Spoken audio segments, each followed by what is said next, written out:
Praise the lord. మనకు జీవము పునరుద్ధానమైన ప్రభువైన యేసుక్రీస్తు నామములో మీ అందరికీ వందనములు, శుభములు. ప్రభువైన యేసుక్రీస్తు తన శిష్యులను ఒకసారి ఈ విధంగా ఆయన ప్రశ్నించారు. మనిషి కుమారుడైన ప్రభువైన యేసుక్రీస్తు గురించి ప్రజలు ఏమనుకుంటున్నారని వాళ్ళు ఈ విధంగా సమాధానం ఇచ్చారు. మీరు ఏలియా అని, బాప్తిస్మిచ్చి యోహానని, ఇర్మియా అని, లేక పూర్వపు కాలంలో ఉన్నటువంటి ప్రవక్తల్లో ఒకరు లేచి ఉన్నారని ఒక్కొక్కరు చెప్పడం జరిగింది. అందుకు ప్రభు తర్వాత చుట్టూ ఉన్న శిష్యులను అడగడం జరిగింది, మీరు నన్ను గురించి ఏమనుకుంటున్నారని. వాళ్ళందరూ మౌనంగా ఉన్నారు. అయితే వారిలో ఒకరు పేతురు, నీవు సజీవుడైన దేవుని కుమారుడైన క్రీస్తువు, మెస్సియవని చెప్పడం జరిగింది. ఈ చెప్పిన పేతురు అనుకుంటున్నాడు, నేను బాగా చెప్పేస్తాను వీళ్ళకంటే అని. అందరూ ఆ విధంగా అనుకుంటున్నారు శిష్యులు, మాకు తెలియదు ఏదో పేతురు చెప్పేశాడే, ఆన్సర్ చేశాడని. కానీ ప్రభు చెప్తూ ఉన్నారు, ఇది నీకు నరులు లేక రక్త మాంసములు బయలుపరచలేదు, పరలోకమందున్న తండ్రి నీకు బయలుపరిచాడు. ప్రియమైన దేవుని బిడ్డలారా, ఈ విషయాలు మీకు నేను ఎందుకు చూపెడుతూ ఉన్నానన్నట్లయితే, దేవుని వాక్యమును మాట్లాడుతున్న బోధకులందరూ కూడా ఈ రెండు విధాలుగా ఉంటారు. ఒకటి, రక్తమాంసములు బయలుపరిచిన ఆలోచనలు, బోధలు, ఉపదేశము, కామెంటరీస్ తీసుకుని వస్తూ ఉంటారు. కొంతమంది మాత్రమే, చాలా తక్కువ పర్సంటేజ్. ఎందుకంటే 12 మందిలో ఒకటే కదా చెప్పడం, తండ్రి బయలుపరిచినవి, పరలోకపు తండ్రి బయలుపరిచినవి, లేక దేవుని ఆత్మ బయలుపరిచినవి, వెలిగింపబడిన ఆత్మతో ఉపదేశము, బోధలు అందించటం. కాబట్టి బలహీన ఘటమైన నేను దేవుని అత్యంత కృప వలన eschatology, second coming, end times, ప్రభువైన యేసుక్రీస్తు కడవరి దినాల్లో సంఘము నేర్చుకోవాల్సినటువంటి ఉపదేశము, పాఠము మీకు నేను తీసుకుని వస్తూ ఉన్నాను. ప్రభువైన యేసుక్రీస్తు ఒలీవ కొండ మీద కూర్చుండి ఉన్నప్పుడు ఈ విషయాలు మత్తయి సువార్త 24వ అధ్యాయం నుండి మనం ధ్యానిస్తూ ఉన్నాం. ఆ విధంగా కూర్చుండి ఉన్నప్పుడు శిష్యులు ఆయన యొద్దకు ఏకాంతముగా వచ్చి,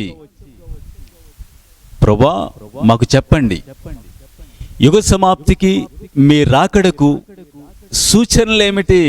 tell us Lord, what are the signs to your coming and to the end of the age అని అడగడం జరిగింది. యుగ సమాప్తికి నీ రాకడకు సూచనలు ఏమిటి? గమనించారు కదా. ఆ విధంగా ప్రశ్నించినప్పుడు ప్రభు వాటికి ఆన్సర్ చేస్తూ ఆయన మాట్లాడుతూ ఉన్నాడు. ఎవడును మిమ్మల్ని మోసపరచకుండా చూచుకోండి.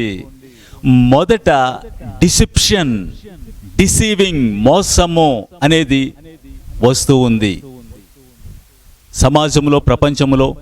అది మాత్రమే కాకుండా సంఘములోనికి. ఆ విధంగా చెప్తూ యుద్ధ సమాచారములు, యుద్ధములు గూర్చి, భూకంపములు, కరువులు, తెగుళ్ళు గురించి మీరు ఆ సమాచారాలు వింటారు. అయితే అంతము వెంటనే రాదు.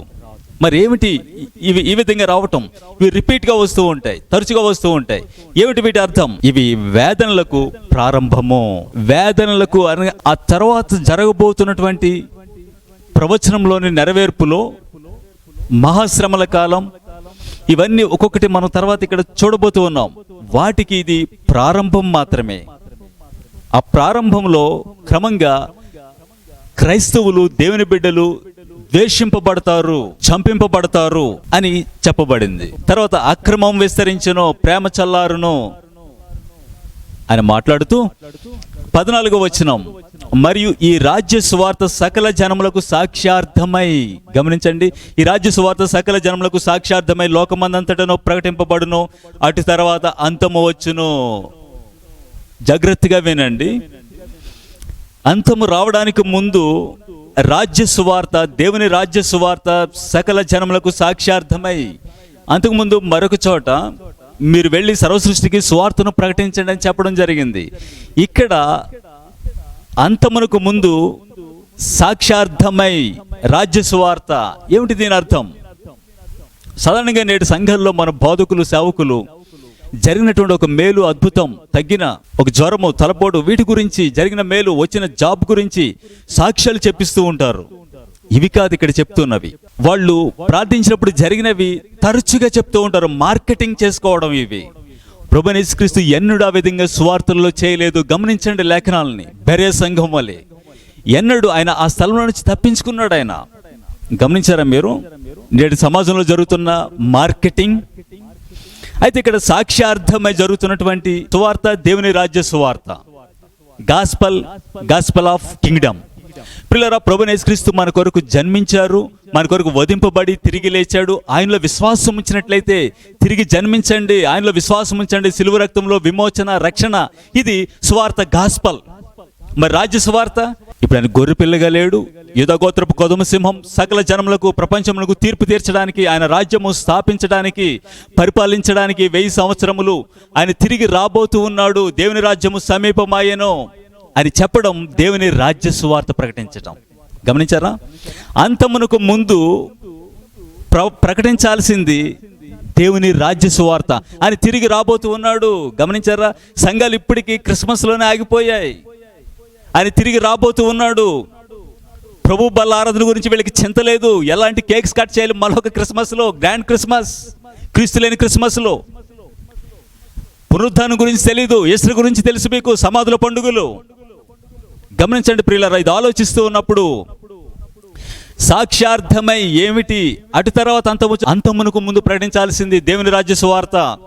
కాబట్టి ప్రవక్త అయిన దానియేలు ద్వారా చెప్పబడిన నాశనకరమైన హే వస్తువు పరిశుద్ధ స్థలంలో నిలవడం అని మళ్ళీ వెంటనే కాబట్టి అని మొదలు పెట్టబడింది. తర్వాత ఇది ఆలోచిస్తూ ఉంటే సాక్ష్యార్థమైన సువార్త ఏమిటి అన్నట్లయితే, ప్రవచనములు అంతకుముందు మూయబడ్డాయి. ప్రవక్త అయిన దానియేలు కాలంలో ప్రవచనములు సీల్ చేయబడ్డాయి. కానీ అంతమునకు ముందు ప్రవచనములు ఓపెన్ చేయబడతాయి, అన్వెయిల్డ్. ప్రవచనములు విప్పబడతాయి. ఇదండి ప్రవచనములు. ఎస్కటాలజీ, సెకండ్ కమింగ్ గురించి, ఎండ్ టైమ్స్ గురించి మనము ప్రవచనములు దేవుడు తేటగా మనం చూపిస్తూ ఉంటాడు. అవి బోధించాల్సింది. గమనించారా? అవి బోధిస్తూ ఉన్నప్పుడు అంతము రావడానికి సమీపంగా ఉన్నది. వేదనలకు ప్రారంభము, అక్రమం విస్తరించిపోవును, క్రైస్తవులకి శ్రమల హింసలు జరుగుతూ ఉంటాయి. ఆ తర్వాత కాలములో క్రమంగా వచ్చేది ప్రవక్త అయిన దానియేలు ద్వారా చెప్పబడిన నాశనకరమైన హే వస్తువు, అబామినేషన్ ఆఫ్ డిజోలేషన్, పరిశుద్ధ స్థలంలో. ఇది ఆలోచిస్తున్నప్పుడు వెంటనే ఇది యూదుల గురించి అని చెప్పేసే వాళ్ళు ఉన్నారు. ప్రభు చెప్పింది చూద్దాం. తండ్రి బయలుపరిచింది, రక్తమాంసాలు బయలుపరిచింది, పక్కన పెట్టేసేయండి. ప్రభు మనకు చూపిస్తూ ఉన్నది దేవుడు ఆయన ఆత్మ సహాయంతో, పరిశుద్ధాత్మతో మనం ఆలోచిస్తూ ఉన్నప్పుడు పరిశుద్ధ స్థలం అనగానే టెంపుల్, మందిరము. టెంపుల్ మౌంట్ అనగా మోరియా పర్వతం మీద ఒక టెంపుల్ కట్టబడబోతూ ఉన్నది. సొలొమోను కట్టిన మందిరం తొలగిపోయింది, జెరుబ్బాబెలు కట్టిన మందిరం తొలగిపోయింది. ఇప్పుడు ఖాళీగా ఉంది. ఆ టెంపుల్ మౌంట్ లో పరిశుద్ధ స్థలము, హోలీ ప్లేస్ అనగా ఒక మందిరం కట్టబడుతూ ఉన్నది. మనం చూస్తూ ఉండగా గమనించారా? ఇవి అన్ని జరిగే వరకు ఈ తరము గతింపదు. నిశ్చయంగా ఈ జనరేషన్, గమనించండి, ఒక కాలములో దానియేలు ప్రవచనం 70వ వారం ప్రారంభం కాబోతూ ఉన్నది. ఆ కాలంలో దానియేలు చెప్పినటువంటి నాశనకరమైన హే వస్తువు మరొక చోట గమనించండి, ఇది యూదులకు కాదు, సంఘమును కూడా చెప్పబడిందని నేను ఎలా చెప్పగలను? 2వ తెస్సలోనికు రాసిన పత్రిక 2వ అధ్యాయంలో మరలా పరిశుద్ధాత్మ విధంగా చూపించడం జరిగింది దైవజనుడైన పౌలు ద్వారా. ఒక వ్యక్తి రాబోతూ ఉన్నాడు, తానే దేవుడిని అనుకుని ఏది పూజింపబడుతుందో దాని అంతటి పైగా తాను హెచ్చించుకొని అతడే దేవుడని దేవుని మందిరంలో కూర్చుండును గనుక ఏ విధము చేతనను ఎవడును మిమ్మును మోసపరచనీయకుడి. మళ్ళీ అక్కడ డిసెప్షన్ గురించి చెప్పబడింది, మోసపరచనీయకుడి. ఎవరికి? అది యూదులకి కాదు, సంఘమునకు, చర్చ్ గురించి చెప్పబడింది. కాబట్టి ప్రభు చెప్పినటువంటి పరిశుద్ధ స్థలం అక్కడ మందిరంగా చూపింపబడింది. ఆ స్థలంలో ఇక్కడ ఒక వ్యక్తి వస్తాడని చెప్పబడింది 2వ తెస్సలోనికి రాసిన పత్రికలో. ఇక్కడ మత్తయి సువార్త 24వ అధ్యాయంలో హే వస్తువు అని చెప్పబడింది. గమనించండి, 2 ఒకటే. గమనించారా?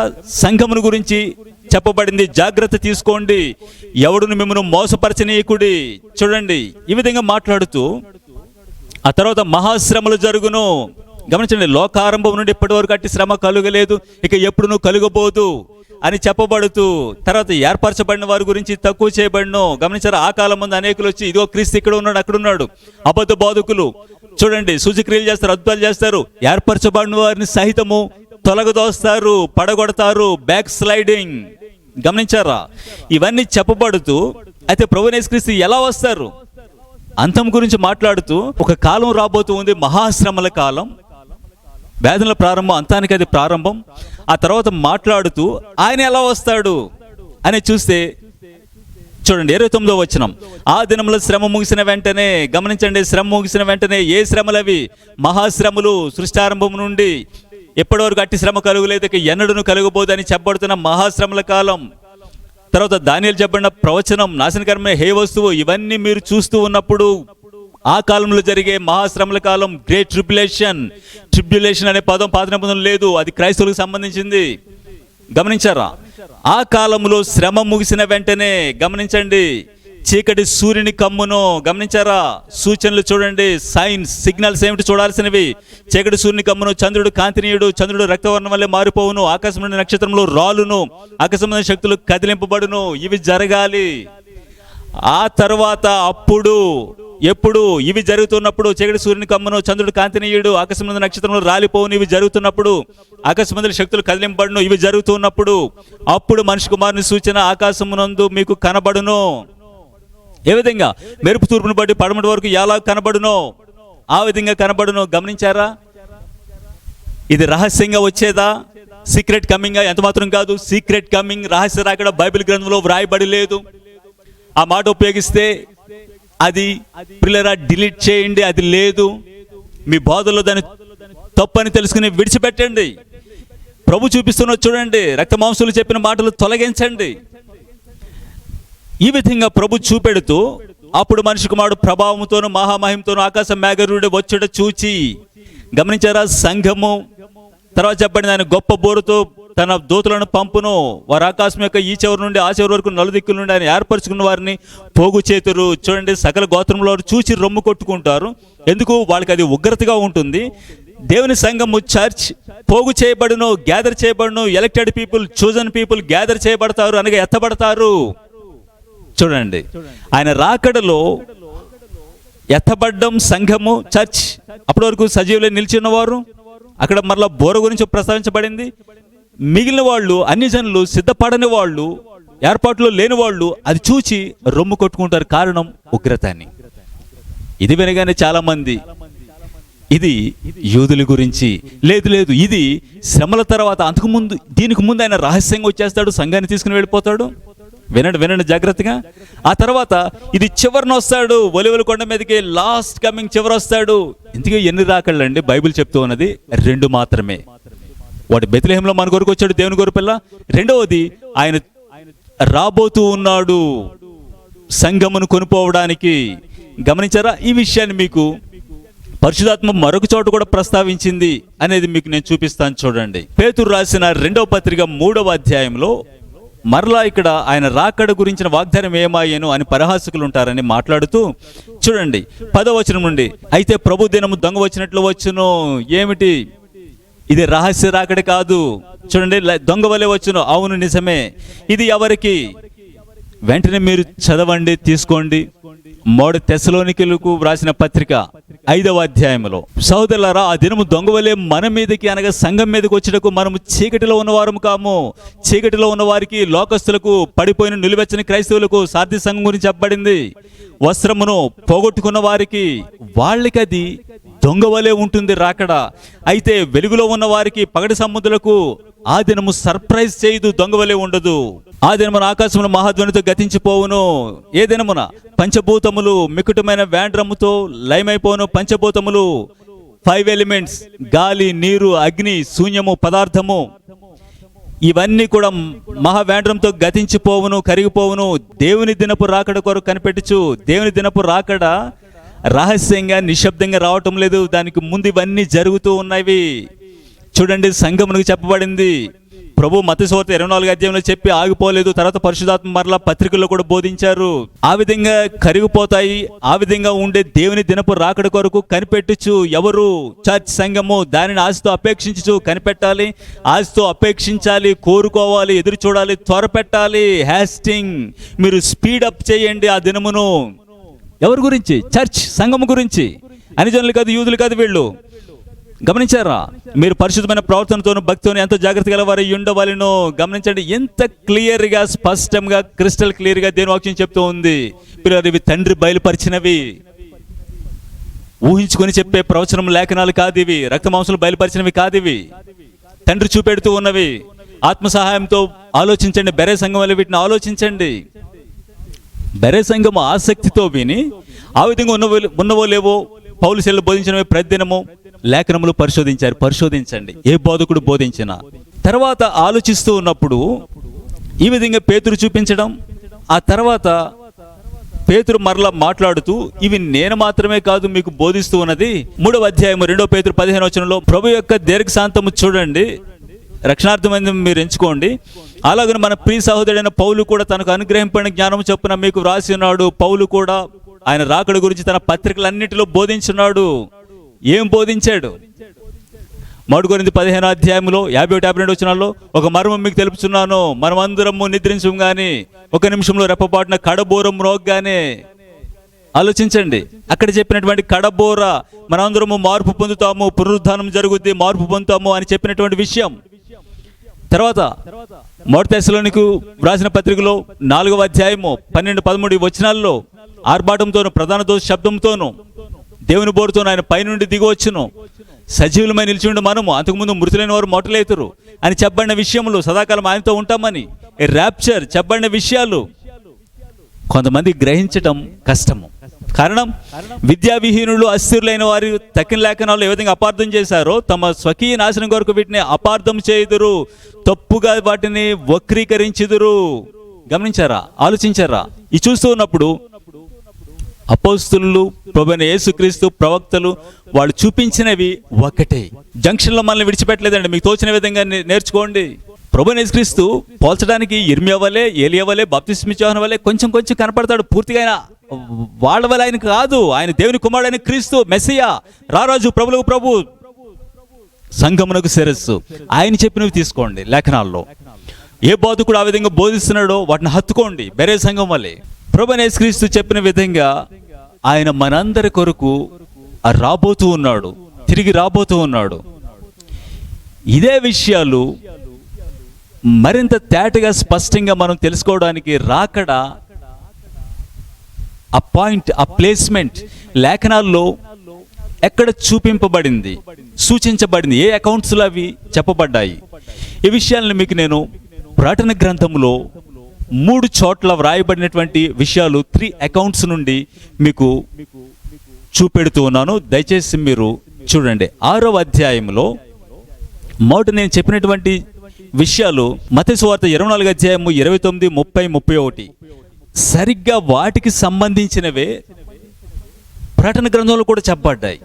ఆ విషయాలు మీకు నేను చూపెడుతున్నాను. చూడండి, ఎప్పుడు ఆ దినమున శ్రమ ముగిసిన వెంటనే కొన్ని సూచనలు జరుగుతున్నాయి కదా. చీకటి సూర్యుని కమ్మును, చంద్రుడు కాంతినీయుడు, వర్ణం వల్ల మారిపోతాడు.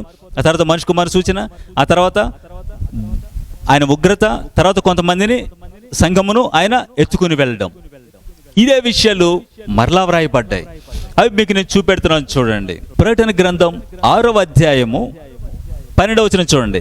ఆయన 6వ ముద్రను విప్పినప్పుడు చూడండి, 6వ ముద్ర విప్పినప్పుడు ఆయన ముద్రలు విప్పుతూ ఉన్నారు కదా. అందులో 6వ ముద్ర విప్పినప్పుడు చూడగా పెద్ద భూకంపం కలిగిన, సూర్యుడు కంబల వలె నలుపాయను, చంద్రబింబంతో రక్తవర్ణమాయను. చూడండి, ప్రభు చెప్పినటువంటి విషయాలు మత్తయి సువార్త 24వ అధ్యాయము 29, 30, 31లో చెప్పిన విషయాలు. పెద్ద గాలితో ఊగులాడు, అంజూరపు చెట్టు నుండి అకాలపు కాయలు రాలినట్టు ఆకాశ నక్షత్రములు భూమి మీద రాలిను, ఆకాశ మండలము చుట్టబడిన గ్రంథము వలె తొలగిపోయిను. ఆ తర్వాత చూడండి, భూమి మీద ఉన్న సకల గోత్ర ప్రజలు రొమ్ము కొట్టుకుంటారని అక్కడ చెప్పబడింది కదా మత్తయి సువార్త 24లో. అయితే ఇక్కడ చెప్పబడింది, భూరాజులు, ఘనులు, సహస్రాధిపతులు, ధనికులు, బలిష్ఠులు, ప్రతిదాసుడు, ప్రతి స్వతంత్రుడు కొండ గుహల్లో బండ సందులో దాక్కుని సింహాసనాసీనుడై ఉన్న వాని యొక్క గొర్రెపిల్లకి ఉగ్రత మహాదినం వచ్చిన దానికి తాళజాలిన వాడెవడు? మీరు మా మీద పడి ఆయన సన్నిధికిని గొర్రెపిల్ల ఉగ్రతకును మమ్మను మరుగు చేయడని పర్వతంతో బండలతో చెప్తున్నారు అనగా ఉగ్రత దినం. గమనించారా? కొందరు రొమ్ము కొట్టుకుంటారు అని చెప్పబడింది. ఆ తర్వాత ఆయన నలుదిక్కుల నుంచి దూతలను పంపి ఏర్పరచుకున్న వారిని పోగు చేయును అని చెప్పబడింది కదా. చూడండి, 7వ అధ్యాయము 9వ వచనం, అటు తర్వాత నేను చూడగా, మొదటి పరిశుద్ధ గ్రంథం బైబిల్ వ్రాయబడినప్పుడు అధ్యాయాలు వచనాలుగా లేవు. తర్వాత సౌలభ్యం కోసం తర్వాత వీటిని తీసుకుని వచ్చారు. 6వ ముద్ర విప్పినప్పుడు తర్వాత చూడండి ఫాలోయింగ్ ఎలా ఉందో, వెంబడి వచ్చేది. 7వ అధ్యాయం 9వ వచనంలో, అటు తర్వాత నేను చూడగా ఇదిగో ప్రతి జనంలో నుండి, ప్రతి వంశంలో నుండి, ప్రతి ప్రజలో నుండి, ఆయా భాషలు మాట్లాడే వారిలో నుండి వచ్చి ఎవడును లెక్కింపజాలని ఒక గొప్ప సమూహం కనబడెను. వారు తెల్లని వస్త్రం ధరించుకున్న వారి ఖర్జూరపు మట్టలు చేత పట్టుకుని సింహాసనం ఎదుటను గొర్రెపిల్ల ఎదుటను నిలువబడి.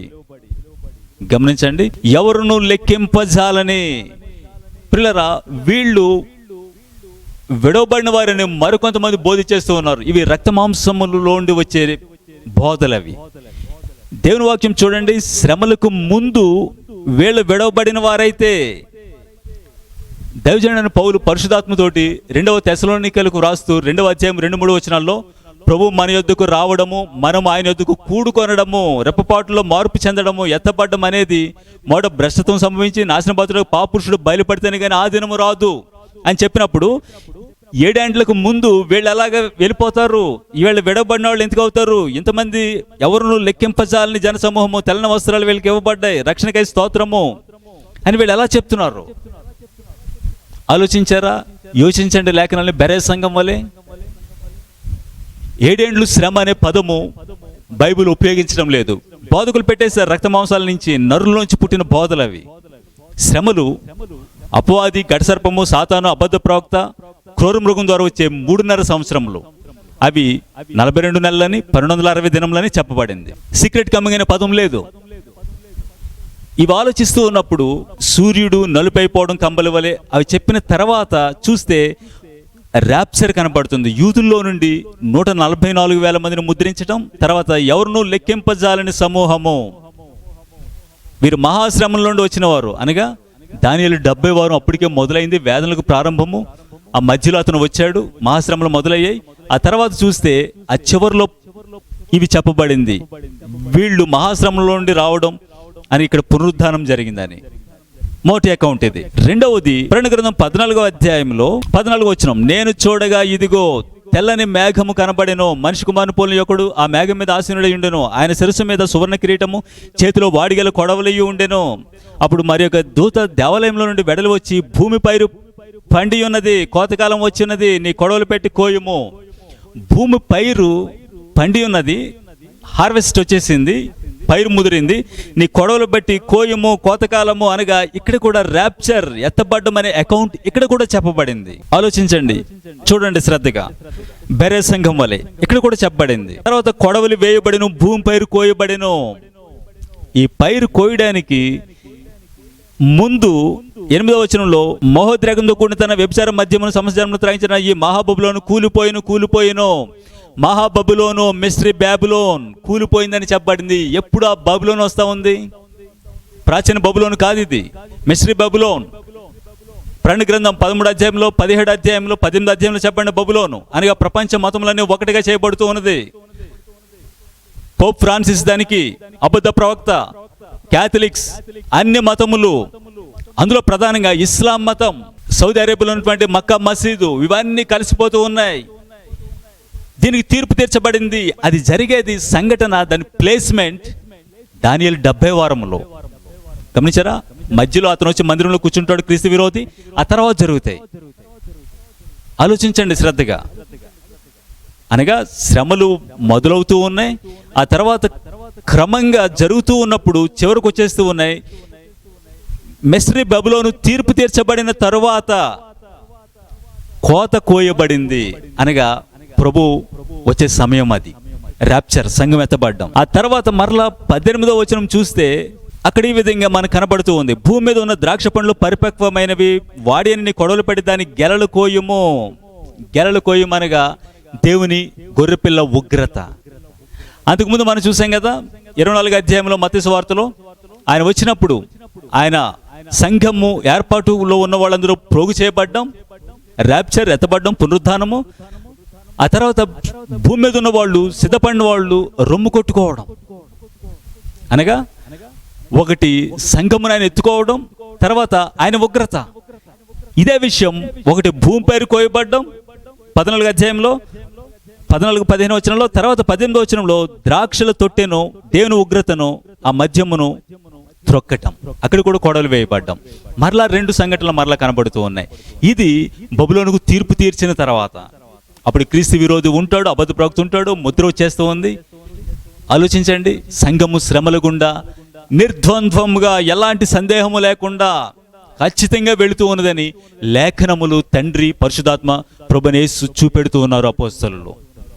ఇది రక్తమాంసులు నేర్పే పాఠము కాదు. తర్వాత మరొక అకౌంట్ మీకు చూపిస్తున్నాను చూడండి. మరొక సందర్భం 19వ అధ్యాయం ప్రకటన గ్రంథం 2వ వచనం. ఆయన తీర్పులు సత్యములు న్యాయములై ఉన్నవి. తన వ్యభిచారముతో భూలోకమును చెరిపిన గొప్ప వేశ్యకు అనగా మహాబబులోనుకు మిస్రీ బబులోనుకు తీర్పు తీర్చబడింది. వన్ వరల్డ్ రిలీజియన్కు తీర్పు తీర్చబడింది. తన దాసుల రక్తమును బట్టి దానికి ప్రతిదండన చేసిన వెంజన్స్ గాడ్స్ ఇండైక్ట్మెంట్ ప్రతిదండన చేయబడింది అనగా తీర్పు తీర్చబడిన తరువాత. గమనించండి, టైం లైన్లో దేవుని సమయము గడియార క్రమంలో మహాబబులోనుకు తీర్పు తీర్చిన తర్వాత 6-7 వచనాలు చూడండి. గొర్రెపిల్ల వివాహోత్సవ సమయము వచ్చింది. ఎప్పుడు, ఎక్కడ? ఆ పాయింట్ చూపెడుతూ ఉన్నది. గొర్రెపిల్ల భార్య తను సిద్ధపరచుకోవడం. 9వ వచనం, గొర్రెపిల్ల పెండ్లి విందుకు పిలువబడిన వారు ధన్యులు. ఎప్పుడు చెప్పబడుతూ ఉన్నది? ఆలోచించండి, పరిశీలించండి. లేఖనంలో బెరే సంఘం వల్ల ఆసక్తిగా బబులోనుకు తీర్పు తీర్చబడిన తర్వాత అది 18వ అధ్యాయంలో మనం చూస్తాం. అనగా ఈ తీర్పు తీర్చబడ్డం బబులోను, ఇవన్నీ మనం ఆలోచిస్తే అప్పటికి ఖచ్చితంగా దానియేలు చెప్పిన 70వ వారము చివరి వారము 7 years పీరియడ్ మొదలవుతూ ఉంది. మధ్యలో అతను వస్తాడు, ఆలయంలో కూర్చుంటాడు. ఆ తర్వాత గమనించండి, యూదులకు యాకోబు శ్రమ అని చెప్పబడింది ఇర్మీయా గ్రంథం 32వ అధ్యాయంలో. అయితే సంఘమునకు లోకం మందంతటి మీదకి రాబో శోధన కాలము, అదే మార్క్ ఆఫ్ ద బీస్ట్. చూడండి, ఆలయము, దేవుని ఆలయం యూదులు కడతారు. అప్పుడు ఎవడును మిమ్మల్ని మోసపరచకుండా చూసుకోండి, అది సంఘమునకు చర్చ ఉంటుంది. కాబట్టి ఆ తర్వాత తీర్పు తీర్చబడిన తర్వాత గొర్రెపిల్ల వివాహోత్సవం చెప్పబడింది, పెండ్లి విందు ఉన్నది అనగానే మళ్ళీ కొంతమంది ఈ విధంగా బోధించేశారు. 7 ఏండ్లు లోకానికి శ్రమ, సంఘం ముందు ఎత్తబడుతుంది. 7 ఏండ్లు గొర్రెపిల్ల పెండ్లి విందని. బైబిల్ టైం 7 years అనే పదము ఉపయోగించలేదు. చూడండి వాక్యాన్ని. గొర్రెపిల్ల పెండ్లి విందు ఉంది, పీరియడ్ ఇన్ని సంవత్సరాలు లేదు. ఆ తర్వాత 11వ వచనం చూస్తే, మరియు పరలోకము తెరవబడి ఉండెను. అప్పుడు తెల్లని గుర్రము ఒకటి కనబడిన, దాని మీద కూర్చుండిన వాడు నమ్మకమైన వాడు, సత్యవంతుడు, ప్రభువైన యేసుక్రీస్తు, రాజులకు రాజు, ప్రభువులకు ప్రభువు. ఆ తర్వాత పరలోకపు సేనలు తెల్లని వస్త్రములతో ఆయనను వెంబడిస్తూ ఉన్నాయి. ఆయన రక్తంలో ముంచబడిన వస్త్రం ఆయన ధరించి ఉన్నాడు. దేవుని వాక్యమనే నామం కలిగిన వాడు. ఆయన రాజులకు రాజు, ప్రభువులకు ప్రభు, సర్వాధికారి, దేవుని యొక్క తీక్షణమైన ఉగ్రతను మధ్యపు తోటి త్రొక్కును. చూడండి, అంతకుముందు గొర్రెపిల్ల పెండ్లి విందు, ర్యాప్చర్, పునరుద్ధానం, సంఘం ఎత్తబడ్డం. ఆ తర్వాత దేవుని ఉగ్రత, అందుకోసం ఆయన వస్తూ ఉన్నాడు. ఆయన ఎదుర్కోవడానికి 19వ వచనంలో ఆ గుర్రం మీద కూర్చున్న వానితోనూ ఆయన సేనతోనూ యుద్ధము చేయటకై ఆ క్రూర మృగమును, భూరాజులను, సేనలను కూడి ఉండగా. చూడండి, ఇదే హార్మెగిద్దోన్ అనగా చివరికి వచ్చేస్తూ ఉంది. ఇవన్నీ ఆలోచిస్తూ ఉన్నప్పుడు చాలా చాలా క్రిస్టల్ క్లియర్గా, స్పష్టంగా దేవుని వాక్యము చూపెడుతూ ఉన్నది. సంఘము శ్రమల గుండా వెళుతూ ఉన్నది. ప్రకటన గ్రంథంలో చెప్పబడిన 3 అకౌంట్స్ కూడా మత్తయి సువార్త 24వ అధ్యాయంలో ప్రభు చెప్పిన వాటికి సమాంతరంగా ఉన్నాయి, ప్యారలల్గా ఉన్నాయి. అవే చూపెడుతూ ఉన్నాయి. అయితే విద్యావిహీనులు, అస్థిరులు లేఖనాలను అపార్థం చేసేస్తూ ఉన్నారు. సంఘము నిద్రపోతూ ఉన్నది. మేల్కొనండి, బెరే సంఘం వల్లే. అప్పుడే మీరు ఘనులు, ధన్యులుగా పిలువబడతారు. ఆలోచించండి. ఈ విషయాలు మనం చూస్తూ ఉన్నప్పుడు మరొకటి బలమైన ప్రూఫ్ మీకు చూపెడబోతూ ఉన్నాను. ఎవిడెన్స్ ఏమిటి? దైవజనుడైన పౌలు ఫిలిప్పీయులకు రాసిన పత్రిక 3వ అధ్యాయం 11వ వచనంలో ఈ విధంగా మాట్లాడుతూ, ఏ విధము చేతనైనను మృతుల్లో నుండి నాకు పునరుద్ధానము కలగాలని, మృతుల్లో నుండి పునరుద్ధానము, రిజరెక్షన్, నేను లేపబడాలని. ఏ పునరుద్ధానం అది? ఏవైతే నాకు లాభకరములై ఉన్నాయో క్రీస్తు నిమిత్తం వాటిని నష్టపరుచుకొని పెంటతో సమానంగా ఎంచుకొని ఉన్నాను అని మాట్లాడుతూ, ఏ విధము చేతనైనా నాకు పునరుద్ధానం కలగాలి. ఏ పునరుద్ధానం? దేని వాక్యం అసలు పునరుద్ధానాలు ఎన్ని? ఈ విషయాన్ని మనం చూద్దాం. కొరింథీయులకు రాసిన మొదటి పత్రిక 15వ అధ్యాయం 23వ వచనంలో, క్రీస్తు మృతుల్లో నుండి లేపబడిన ప్రథమ ఫలమని, మహిమ శరీరము అక్షయముగా ఆయన లేచినటువంటి ఆ పునరుద్ధానము అంతకు ముందు లేదు కాబట్టి ప్రథమ ఫలము, ఫస్ట్ ఫ్రూట్ అని చెప్పబడుతూ, చూడండి, ప్రభు మృతులను లేపుతారు, ఆయన శిష్యులు లేపారు. ఇప్పుడైనా దేవుడు ఎవరికైనా ఆజ్ఞాపిస్తే ప్రార్థించినప్పుడు మృతులు లేస్తారు. అయితే క్రీస్తుని పోలిన పునరుద్ధానం అది కాదు. ప్రభు లేచారు అక్షయుడిగా మృతుల్లో నుండి, అది ప్రథమ ఫలము. ప్రభు సిలువేయబడినప్పుడు కూడా కొంతమంది లేచారు. అది ఈ పునరుద్ధానం కాదు. ప్రభు ఒక సందర్భంలో చెప్పారు, నేనే జీవము పునరుద్ధానం అని. మార్చుతో అని మాట్లాడుతూ యోహాను సువార్త 11వ అధ్యాయంలో ఒకటి లాజరు లేస్తాడని చెప్పబడింది. సహజంగా ఆయన మృతుల నుండి లేపే శక్తి బలము ఆయనదే, పునరుద్ధానము. తర్వాత లేచిన వాడు, బ్రతికిన వాడు ఎవరైతే ఆయనలో విశ్వాసం ఉంచుతారో వాడు ఎన్నటినీ చనిపోవడం, అనగా రెండో మరణం వాళ్ళకి లేదు. ఆ పునరుద్ధానం గురించి ఇప్పుడు నేను మీకు చూపెట్టబోతూ ఉన్నాను. ఆయన ప్రథమ ఫలము, తర్వాత ఆయన ఆగమన మందు ఆయన వారు లేస్తారు. ఈ పునరుద్ధానం గురించి పౌలు మాట్లాడుతూ ఉన్నాడు. ఇందులో నాకు దొరకాలి, ఏ విధంగా చేత నేను మృతుల నుండి నేను లేవాలని. ఇది కొంచెం వివరంగా మనం తెలుసుకున్నట్లయితే ఖచ్చితంగా ఎప్పుడు జరుగుతూ ఉంది సంఘానికి పునరుద్ధానం అనేది? ఇదే మొదటి పునరుద్ధానం అని ప్రకటన గ్రంథం 20వ అధ్యాయం 6వ వచనంలో ఎందుకు చెప్పబడింది ఆ విధంగా అనేది మనం తెలుసుకోబోతూ ఉన్నాం. చూడండి, అపోస్తలుల కార్యములు 24వ అధ్యాయం 14-15వ వచనంలో ఫేలిక్స్ ప్రాక్యురేటర్ అనగా యూదులకు గవర్నర్గా, మేనేజర్గా ఉన్నాడు. అతను తెర్తులు అనే న్యాయవాది. కైసరేయులో పౌలు మీద వాళ్ళు నేరాలు మోపినప్పుడు పౌలు విధంగా దైవజనుడు వాళ్ళకి సమాధానం చెప్పుకుంటూ, ధర్మశాస్త్రం అంతట్లోనూ వ్రాయబడిన వాటిని నేను నమ్ముతున్నాను, వాళ్ళు నీతిమంతులకును అనీతిమంతులకును, గమనించండి, నీతిమంతులు అనీతిమంతులకు రెండు గ్రూప్స్, రెండు జాబితాలుగా చెప్పబడుతూ ఉన్నాయి.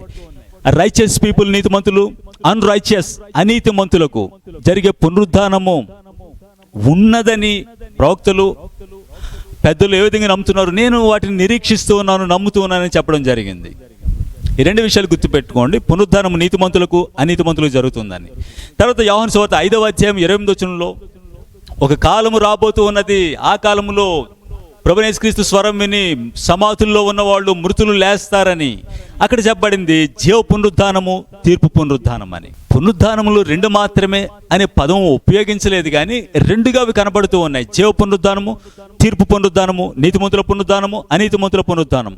తర్వాత దానియేలు గ్రంథం 12వ అధ్యాయం 3వ వచనంలో సమాధులను నిద్రించిన అనేకులు లేస్తారు. కొంతమంది నిత్య జీవ పునరుద్ధానమునకు, కొంతమంది నిందల పాలై నిత్యంగా హేయులవడానికి.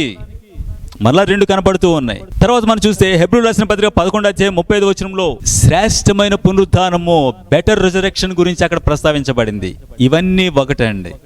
ఇప్పుడు చూడండి, దేవుని వాక్యము ప్రకటన గ్రంథములో 20వ అధ్యాయము 6వ వచనంలో ఒక విషయం చెప్పబడింది.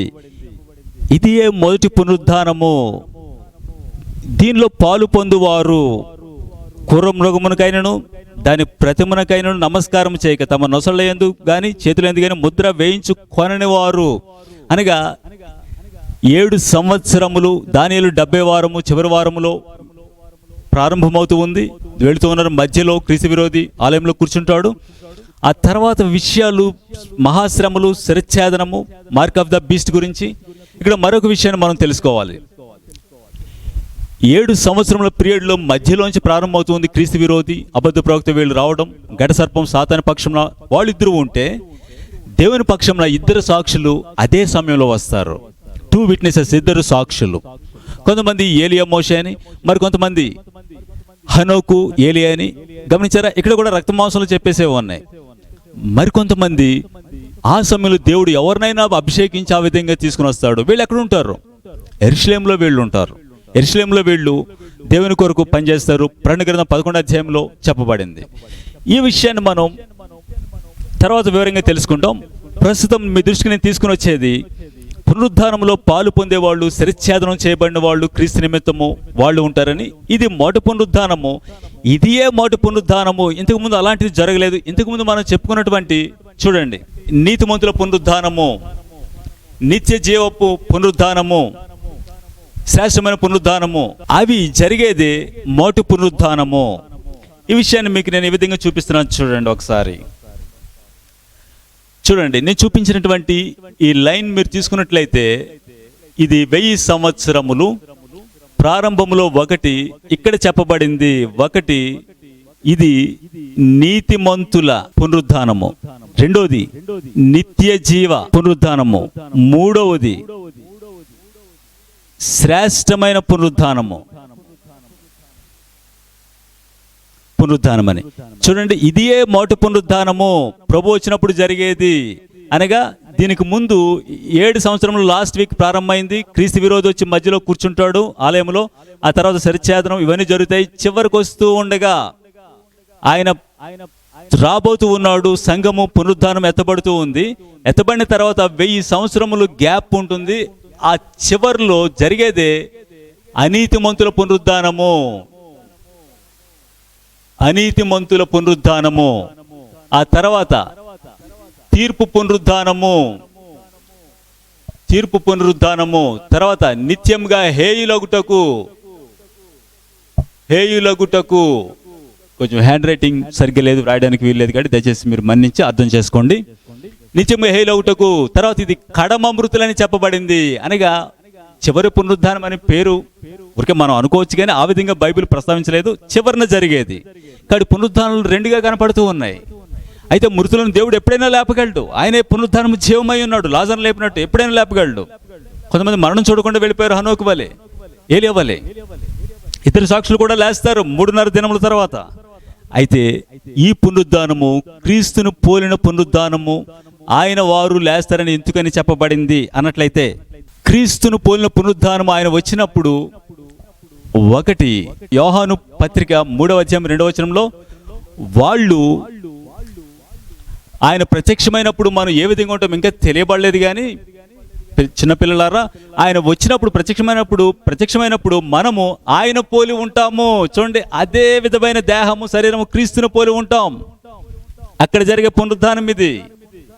తర్వాత ఫిలిప్పీయులకు రాసిన పత్రిక 3వ అధ్యాయం 4వ వచనం 21వ వచనంలో సమస్తమును తనకు లోపరుచుకొన జాలిన శక్తిని బట్టి మన దేన శరీరములను ఆయన మహిమగల శరీరముకు సమరూపము గల దానిగా మార్చివేయును. అక్కడ జరిగే పునరుద్ధానం ఇది.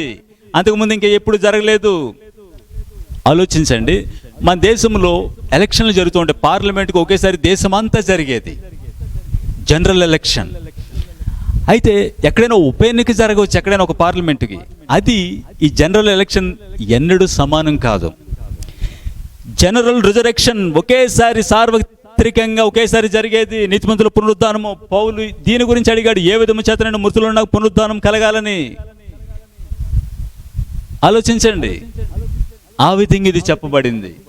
ఇది జరిగిన తర్వాత 1000 సంవత్సరముల గ్యాప్ ఉంది. వీళ్ళు క్రీస్తు న్యాయపీఠమును ఎదుర్కొంటారు. వీళ్ళు 1000 సంవత్సరముల జరిగేదే అనీతిమంతుల పునరుద్ధానం, కడమ మృతులు. వాళ్ళు ధవళ సింహాసనం తీర్పు. ఇక వీళ్ళు 2వ మరణానికి పోతారు. వీళ్ళు 2వ మరణానికి వెళ్ళరు. ఇది ఆలోచిస్తూ ఉన్నప్పుడు ఇందులో పాలు పొందే వాళ్ళు ఎవరు? ఏ చర్చి వాళ్ళు? పెద్ద పెద్ద సెలబ్రిటీ సేవకులు మీరు చూస్తున్నారు కదా టీవీలో. వాళ్ళ సంఘాల, పల్లెటూరులో విలేజ్లో ఉండే సంఘాలు కాదా? ఎవరు వెళ్తారు? దేవుని వాక్యం ఏ విధంగా చెప్తూ ఉంది, ఇందులో పాలు పొందువారు ఎవరు? ధన్యులు, పరిశుద్ధులు, దేవునికి క్రీస్తుకును యాజకులు. ధన్యులు, పరిశుద్ధులు, దేవునికి క్రీస్తుకును యాజకులు. ఆలోచించండి, ఏమిటా ధన్యత? మత్తయి సువార్త 5వ అధ్యాయంలో మనకి చాలా విషయాలు చెప్పబడుతూ ఉన్నాయి. ఆత్మ విషయమై దీనులైన వారు ధన్యులని, హృదయ శుద్ధి గల వారు ధన్యులని, కనికరము చూపు వారు ధన్యులని, నీతి నిమిత్తం హింసింపబడిన వారు ధన్యులని. ఈ విధంగా చాలా చెప్పబడుతూ ఉన్నాయి. కీర్తనలో కొన్ని ధన్యవచనాలు చెప్పబడ్డాయి, ప్రకటన గ్రంథములో ఉన్నాయి. అయితే ఈ ధన్యులు మోట ప్రారంభము కీర్తన గ్రంథం 32వ అధ్యాయంలో తన అతిక్రమములకు పరిహారం నొందినవాడు, తన పాపములకు ప్రాయశ్చిత్తము నొందినవాడు, యెహోవా చేత నిర్దోషని ఎంచబడినవాడు. గమనించండి, ఆలోచించండి. పాపముల నుండి విడుదల పొందడము ధన్యత. భాగ్యవంతులు హెబ్రీ భాషలో ఆశ్చర్య అనే పదం ఉపయోగించబడింది. గ్రీకులో మకారియస్ అనే పదం ఉపయోగించబడింది. మిక్కిలి ఆనంద భరితులు, భాగ్యవంతులు ఎవరు? ఆస్తిపరులా, పొలిటీషియన్లా, సెలబ్రిటీలా? ఆలోచించండి. అతిక్రమములకు పాపములకు పరిహారం నొందినవాడు ప్రభువైన యేసుక్రీస్తు రక్తములో. ఆలోచిస్తున్న మీరు, మీ కుటుంబాల్లో ఇంకెవరు మారు మనసు బాప్తిసం లేకుండా తిరిగి జన్మించకుండా ఎవరున్నారు? కౌంట్ చేయండి. ప్రభువైన యేసుక్రీస్తులో విశ్వాసం ఉంచండి. ఆలస్యం లేదు, ఆయన త్వరగా రాబోతూ ఉన్నాడు. 7వ దూత బోర ఊదినప్పుడు దేవుని సంగతులు ఆయన చెప్పిన సువార్త ప్రకారం మర్మములు సమాప్తమగును. ఇహలోక రాజ్యంలోని క్రీస్తు రాజ్యములుగా మారిపోవును. ఆ సమయానికి చాలా దగ్గరగా ఉన్నాం. ప్రభువైన యేసుక్రీస్తులో విశ్వాసం ఉంచండి. నూతన జన్మ అత్యవసరం. తిరిగి జన్మించండి. అక్కడ ధన్యత అక్కడ ప్రారంభమై తర్వాత చెప్పబడుతూ ఉంది, క్రీస్తునందు మృతులైన మృతులు ధన్యులు. ఆ తర్వాత ఇంకా ముందుకెళ్తూ ధన్యతను మనం ఒక ల్యాడర్గా నిచ్చిగా తీసుకున్నట్లయితే స్టెప్ బై స్టెప్ ప్రారంభం యెహోవా చేత నిర్దోషిగా ఎంచబడిన వాడు ధన్యుడని మొదలై, పరిహారము ప్రాయశ్చిత్తం పొందుకోవడం నుంచి మొదలై, తర్వాత ఒక్కొక్క స్టెప్ వెళుతూ చివరికి గొర్రె పిల్ల పెండ్లి విందుకు పిలువబడిన వారి ధన్యులు. అక్కడ ముగుస్తూ ఉంది. ఆలోచించండి, ఈ ధన్యతలో మనం ఉండాలి. వాళ్ళు యాజకులు, పరిశుద్ధులు, పరిశుద్ధమైన జీవితం, శుభ్రంగా స్నానం చేయడం, దేహాన్ని శుభ్రం చేసుకోవడం, క్రీస్తు కొరకు ప్రత్యేకించబడిన జీవితం, అపవిత్రతకు, లౌకికమైన దానికి, ప్రతిష్ఠింపబడిన దానికి, శాంక్టిఫై చేయబడిన దానికి, దేవుని కొరకు మాత్రమే నిబంధన చేసిన నేత్రాలుగా దేవుని చిత్తంలో నడవడం, పరిశుద్ధమైన జీవితం. వాళ్ళు యాజకులు. ప్రత్యక్ష గుడారంలో ఎలాగున యాజకత్వం జరుగుతూ ఉందో, నీ దేహమైన ఆలయంలో ఆరాధన, స్తోత్రాలు, బైబిల్ చదవడం, ఇతరుల కొరకు విజ్ఞాపన చేయడం అనుదినం జరిగేది. ప్రభు బల ఆరాధనలో పాలు పొందడం. ఆలోచించండి, దీపం ఆరిపోకుండా, కట్టెలు ఆరకుండా, దహన బలిపీఠం మీద ఉత్తమ అనుకూలమైన దేవుని చిత్తం మీద ఎరిగి ఈ లోక మర్యాదను మీరు అనుసరించకుండా ఇలాంటి యాజకత్వం చేసుకోవడం, ఇవన్నీ కనబడుతూ ఉన్నాయి. ప్రియమైన దేవుని బిడ్డలారా, ఆయన రాకడ సమయంలో ఆయన వచ్చేస్తూ ఉన్నప్పుడు అది రహస్యంగా జరగడం లేదు. ఎందుకని? లోకసువార్త 20:28 యెరూషలేము దండల చేత చుట్టబడ్డం, ఆర్మీ చేత, ఆ తర్వాత నక్షత్రంలో అవి రాలిపోవడం, ఆకాశ శక్తులు కదిలింపబడ్డం, ఇవన్నీ జరుగుతున్నప్పుడు మీ విడుదల సమీపించెను. రాకడ, సెకండ్ కమింగ్ రహస్యంగా జరగటం లేదు, దానికి ముందు జరగాల్సినవి ఉన్నాయి. ఆ తర్వాతే మీ విడుదల సమీపించెను చర్చికి చెప్పబడింది. ఆయన రావడంలో రహస్యంగా లేదు. సీక్రెట్ కమింగ్ అనే పదము తొలగించండి, అది లేదు. దేని వాక్యం అది చూపించడం లేదు. ఎందుకో మరొకసారి మీకు చూపెడుతున్నాను చూడండి. 2వ తెస్సలోనికలకు వ్రాస్తూ 1:6-8 ప్రభువైన యేసు తన ప్రభావం కనపరచు దూతలతో కూడా పరలోకం నుండి అగ్ని జ్వాలలో ప్రత్యక్షమై దేవుని ఎరగిన వారికి, మన ప్రభువైన యేసు సువార్తకు లోబడిన వారికి ప్రతిదండన వెంజన్స్ చేయడము, గాడ్స్ ఇండాక్ట్మెంట్, ప్రతీకారం చేయబోతూ ఉన్నాడు లోబడిన వారికి, అవిధేయులకు. చూడండి, ఆయన వచ్చినప్పుడు అగ్ని జ్వాలలో ప్రత్యక్షమగును, బ్లేజింగ్ ఫైర్. చూడండి, ఫైర్లో ఆయన ప్రత్యక్షమైనప్పుడు రహస్యంగా జరిగేది కాదు, సీక్రెట్ కమింగ్ కాదు. ఆయన వచ్చినప్పుడు శ్రమ పడుతున్న మీకు ఆయన విశ్రాంతి అనుగ్రహించును అనిగా దేవుని సంఘమునకు, దేవుని బిడ్డలకు, ఏర్పాటు చేయబడిన వారికి, సిద్ధపడిన వారికి ర్యాప్చర్, ఎత్తబడ్డము, విశ్రాంతి, రెస్ట్. అవిధేయులకు తీర్పు, ప్రతీకారము, ప్రతిదండన. ఇవి జరిగేది బబులోనుకు తీర్పు తీర్చబడిన తర్వాత, చివరకు వచ్చేస్తా ఉంది. వీటి సారాంశం చూపించడానికి నేను తీసుకున్నది ఏమిటన్నట్లయితే, ఖచ్చితంగా సంఘము శ్రమల గుండా వెళుతుంది. మార్క్ ఆఫ్ ద బీస్ట్ సంఘం ఎదుర్కోబోతూ ఉన్నది. దయచేసి సిద్ధపడండి. ప్రిపేర్ కాకపోతే మీరు ఫెయిల్ అవుతారు. మీ జర్నీ ఫెయిల్ అవుతూ ఉంది. ఆలోచించండి. దేవుడు ఆయన ఆత్మచేత మనకు చూపెడుతూ ఉన్నాడు. చర్చ్ ప్రిపేర్ అవ్వండి, మీరు ప్రిపేర్ అవ్వండి, ప్రిపేర్ చేయండి, ఇల్లు చక్కబెట్టండి. అది రహస్యంగా జరిగే రాకడ కాదు. ఆయన వచ్చినప్పుడు పునరుద్ధానం జరుగుతూ ఉంది. ఇది చివరకు వచ్చేస్తూ ఉంది. ఆ పునరుద్ధానంలో పాలు పొందేవారు ధన్యులు, పరిశుద్ధులు, యాజకులు. నీ దేహమైన ఆలయంలో ఏది పరిశుద్ధత, ఏది యాజకత్వం, నీ ఇంటిలో, నీ సంఘములో దయచేసి అందరినీ సిద్ధపరచండి. ఆ విధంగా మనం ఉండాలని నేను మీ అందరి కోసం ప్రార్థిస్తూ ఉన్నాను. వచన సంపూర్ణుడ, జీవం గల మా దేవ, మా కొరకు తిరిగి రాబోచున్న ప్రభుని యేసు, రాజులకు రాజు, ప్రభులకు ప్రభుడవు, నీ లేఖనములు నీవు బయలుపరిచినప్పుడు మాత్రం మేము గ్రహించగలం. ఆ విధంగా వింటున్న వారిని అందరికీ బయలుపరచండి, లేవనెత్తండి. నూతన జన్మలోనికి ధన్యులుగా, పరిశుద్ధులుగా, యాజకులుగా వాళ్ళని మార్చండి. సంఘములను మేల్కొల్పండి, సేవకులను మేల్కొల్పండి.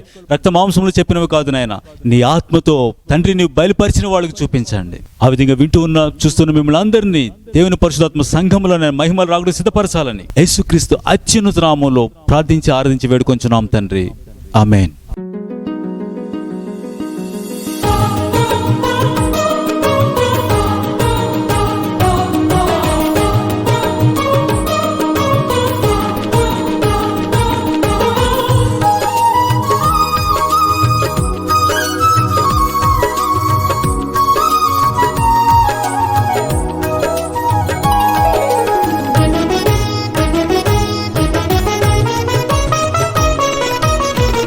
అధిక స్తోత్రార్హుడా,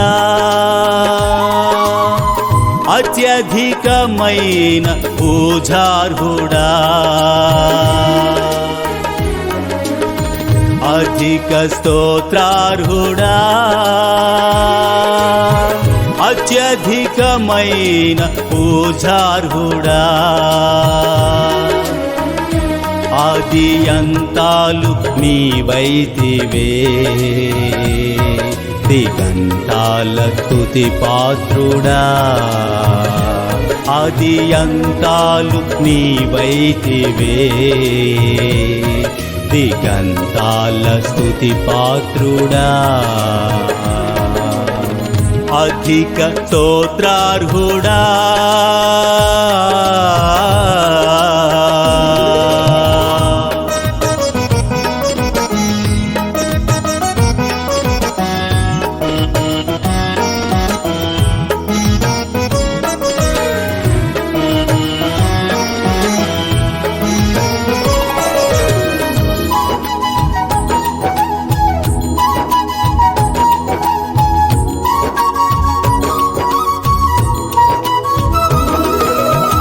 కాలమును కలుగజేసితివి కాలమంతని స్వాధీనమే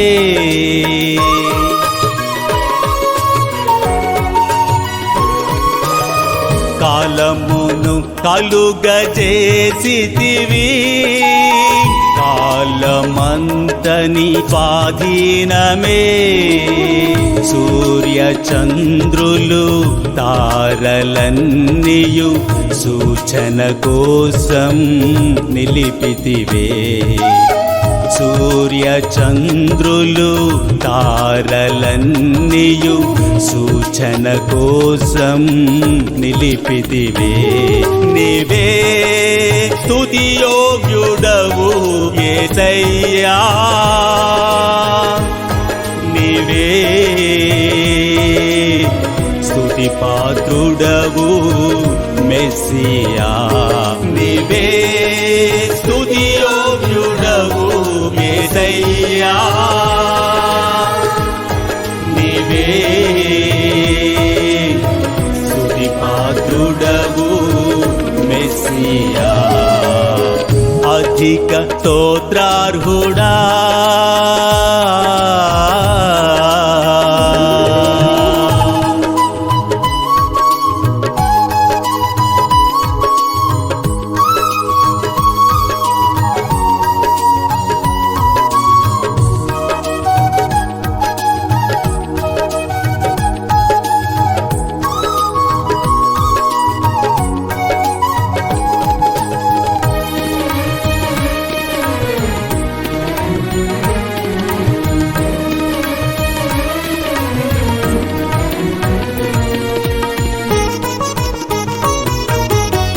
జీవమును కలుగజేసితివి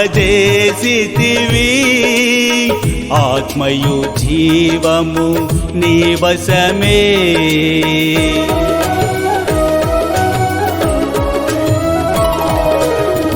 జీవమును కలుగజేసితివి ఆత్మయు జీవము నీ వశమే జీవరాశుల మనుగడ కోసం వనరులన్నీయు ఉంచితివే జీవరాశుల మనుగడ కోసం వనరులన్నీయు ఉంచితివే నీవే స్తుతి శ్రేష్ఠుడవు యేసయ్యా నీవే స్తుతి పూచుడవు మెస్సియా నీవే స్తుతి శ్రేష్ఠుడవు యేసయ్యా నీవే స్తుతి పూచుడవు మెస్సియా అధిక స్తోత్రార్హుడా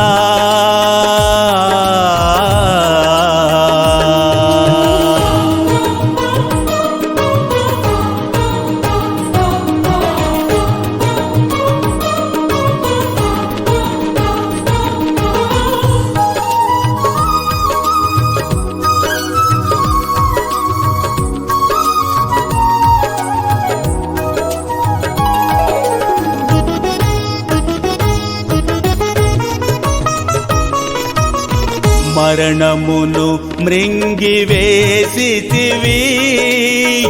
మరణపు ముల్లును విరచితివి